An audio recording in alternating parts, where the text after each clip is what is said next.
قرآن مجید کا 47واں سورہ سورہ محمد۔ سورہ محمد کے متعلق چند مختصر نکات۔ بسم اللہ الرحمن الرحیم۔ سورہ محمد موجودہ ترتیب کے لحاظ سے قرآن مجید کا 47واں اور ترتیب نزول کے اعتبار سے 95واں سورہ ہے۔ یہ سورہ مدینہ منورہ میں نازل ہوا۔ اس سورے کی دوسری آیت میں چونکہ رسول خدا کا نام محمد صلی اللہ علیہ وآلہ وسلم ہے، اس لیے اسے سورہ محمد صلی اللہ علیہ وآلہ وسلم کہا گیا ہے۔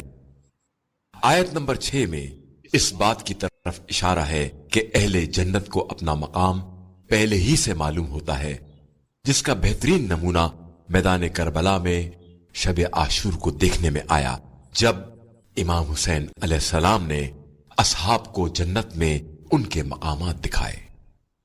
آیت نمبر 24 میں قرآن مجید میں تدبر کرنے کی دعوت ہے، جیسا کہ دوسرے بعض مقامات پر قرآن مجید میں تفکر کی دعوت ہے۔ تدبر اور تفکر میں فرق یہ ہے کہ تدبر عمل کے نتیجے پر غور کرنے، جبکہ تفکر اسباب پر غور کرنے کا نام ہے۔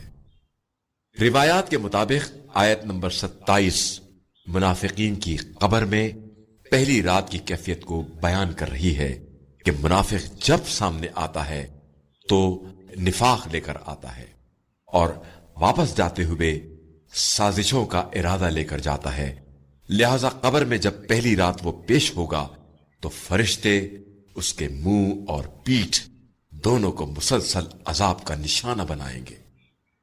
آیت نمبر 36 میں دنیا کی زندگی کی بے وقتی کو بیان کیا گیا ہے، کیونکہ دنیاوی زندگی کو کھیل تماشے سے تشبیہ دی گئی ہے۔